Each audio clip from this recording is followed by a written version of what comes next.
بسم الله والحمد لله والصلاة والسلام على رسول الله. Dear brothers and sisters, know and understand that I love you all for the sake of Allah subhanahu wa ta'ala. And I ask and I beg of Allah subhanahu wa ta'ala to gather us on the day of judgment in His shade when there will be no shade, upon His love. Ameen. من مقاصد الشريعة حفظ المال. From the greatest objectives of this deen, of Al-Islam, is to protect one's wealth. And when we say protect one's wealth, this is indiscriminate. A Hindu, a Buddhist, a Jewish, a Christian, Islam protects the wealth of all peoples. Indiscriminate. We do not wrong anyone. The design of Islam is to uphold and perfect everything. And from the objectives, as I said, is hifdul mal. When you look at the monopoly that we are in British Columbia, and I'm only going to use one example, and that is the rising cost of fuel, gasoline and diesel. It has become a monopoly. We here in BC pay the highest price in all of Canada. Why is that?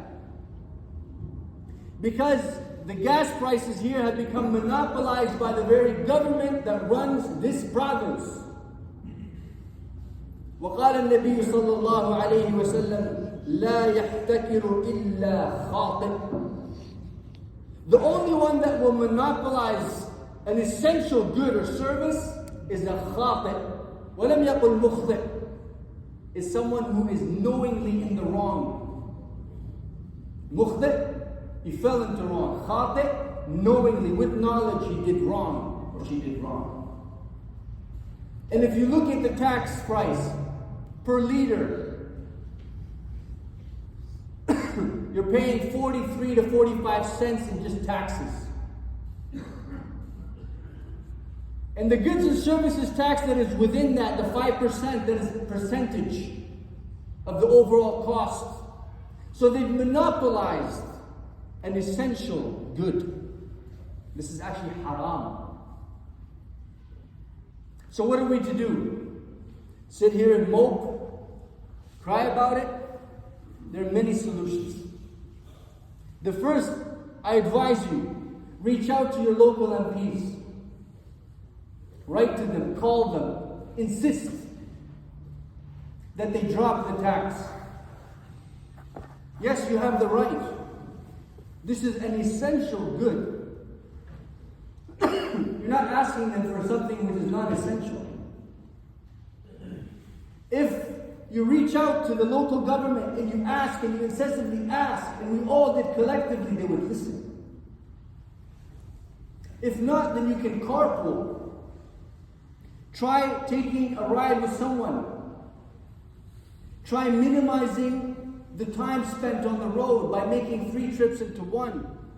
These are all practical solutions for our practical people. During the time of Muhammad sallallahu alayhi wa sallam, Anas ibn Malik, he narrates a story, and he said, we came to Rasulullah sallallahu alayhi wa sallam and we were complaining about the rising cost of goods. The goods went up and we had to pay more subsequently. But that wasn't because people were profiting or people were taking advantage of others or that the government at the time under Muhammad sallallahu alaihi wasallam monopolized the prices. No. That was because there was a shortage of crops. There was a shortage of goods. So when they came to Muhammad sallallahu alaihi wasallam, he advised them. They said to him, can you bring down the prices? Can you set the prices lower for us? And he said, لا. قالوا يا رسول الله غلى السعر فسعر لنا غلى السعر فسعر لنا يا رسول الله. فقال إن الله هو المسعر القابض الباسط الرازق. Listen to what he said sallallahu alaihi wasallam. He said, I cannot do that. Allah Azza wa Jalla is the only one who sets and regulates pricing and costs. هو القابض الرازق. He is the one that bestows and withholds wealth. It is not within my hands to monopolize or to set a price. He did not want to wrong anyone, sallallahu alayhi wa sallam. And the same advice he gave to the Sahaba is relevant to us today. If we're going to sit and complain about the cost of living, we need to go back to the root. We need to go back to Allah. We need to understand that our wealth is a fitna. إنما أموالكم وأولادكم فتنة. It is a trial. And Allah will try each and every one of us with wealth. Some of us will have more, some of us will have less. But in the end, who holds all wealth? Who is the one that bestows all wealth? None other than Allah. So go back to Allah subhanahu wa ta'ala, and I assure you a life of wealth and happiness. If you take anything from this khutbah, take this one aspect, that we are all subservient to Allah. We are all impoverished to Allah subhanahu wa ta'ala. So put your faith in Him. توكل عليه وكفى بالله وكيلا. واطلبوا الله الغني أن يرزقكم ويكفيكم. I ask and I beg of Allah subhanahu wa ta'ala to make us of those who are empowered with wealth and do good with it. I beg of Allah subhanahu wa ta'ala to make us of those who are knowledgeable and act upon it. اللهم ردنا إليك ردا جميلا.